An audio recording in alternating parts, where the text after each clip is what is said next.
Le journal Maghreb Intelligence, proche des services de renseignement français, a attribué les raisons des provocations continues de l'Élysée à l'égard du Royaume du Maroc à la crainte de Paris de la transformation de Rabat en une puissance régionale montante. Puissance dans la région, similaire à ce que la Turquie a fait dans une période précédente. Un ancien ambassadeur de France à Rabat, actuellement à la retraite, dont le journal n'a pas révélé l'identité, a déclaré que les renseignements français utilisent tous les moyens pour servir son objectif d'affaiblir le Maroc en diffamant la réputation extérieure, en publiant plusieurs rapports divers par soi-disant organisations non gouvernementales indépendantes. Le même ancien responsable diplomatique a indiqué que la France recourt également à la publication de nombreux communiqués de presse par des organes de médias supposés neutres dans le but d'attaquer le Maroc, en plus d'utiliser les plateformes de médias sociaux à cette fin, et de recourir finalement au confinement diplomatique par Paris.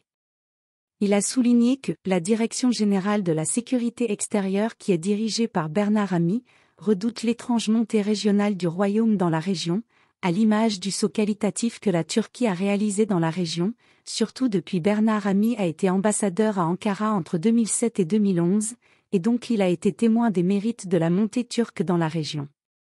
À cet égard, le journal a déclaré que le directeur des renseignements français n'a pas encore accepté l'audace du Maroc de défier la France à tous égards, que ce soit économiquement, culturellement ou militairement, et surtout diplomatiquement, soulignant que l'hostilité des renseignements français envers le Maroc n'est pas née de l'instant.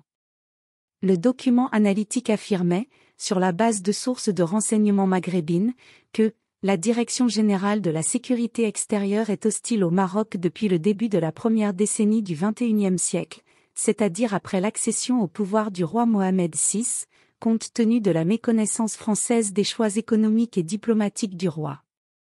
Et de poursuivre, les services de renseignement français se sont vite rendus compte à cette époque que le roi Mohamed VI rejetait toute ingérence paternelle de la part de Paris dans les affaires intérieures, estimant que la nouvelle administration que le roi a installée à la tête de l'État n'était pas comprise par les Français du tout, notant que l'Élysée, et avec lui le ministère des Affaires étrangères surveille de près la situation pour éviter une détérioration significative des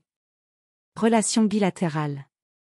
Sur cette base, le journal estime que la pénétration du Maroc sur les marchés africains depuis 2010, notamment dans les domaines de la banque, de la construction, des communications, de l'aviation et autres, a rapproché Casablanca des capitales Dakar, Sénégal, Libreville, Gabon et Abidjan. Côte d'Ivoire. Les services de renseignement marocains prennent les devants dans la lutte contre le terrorisme et le crime organisé dans les pays européens eux-mêmes, ce qui a poussé les Espagnols, les Allemands et les Américains à louer les efforts de sécurité marocains, mais les Français n'ont pas aimé cela, poursuit la même publication analytique.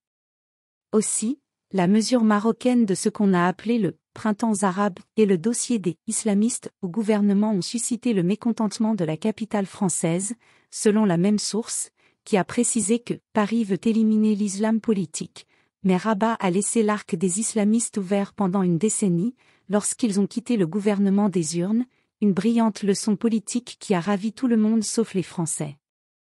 Mais la reconnaissance américaine de la souveraineté marocaine sur le Sahara à l'époque de l'ancien président Donald Trump a renversé les cartes géopolitiques dans la région du Maghreb, selon le journal francophone, suivi d'un rapprochement avec l'Espagne et l'Allemagne sur le différend, suivi du roi des signaux sur les marchés qui seront accordés aux entreprises étrangères par rapport aux positions des pays sur la question. Ces manœuvres ont suscité chez la France une appréhension d'être prise pour cible, qui l'a incité à vouloir se venger, rapporte le journal, qui indique que le vote du Parlement européen contre le Maroc, et avant cela le dossier Chris Coleman, et maintenant la dissolution de l'Islam Conseil religieux dirigé par le Maroc, envoient des signaux clairs à Rabat. Ainsi, l'ancien ambassadeur de France au Maroc souligne que la France fera tout ce qui est en son pouvoir pour affaiblir l'influence de Rabat dans la région du Maghreb, car les responsables français sont bien conscients que l'Algérie se dirige vers la détérioration, et son avenir sera en péril en à moyen terme, ce qui les incite à ralentir au moins la progression du royaume, a-t-il déclaré.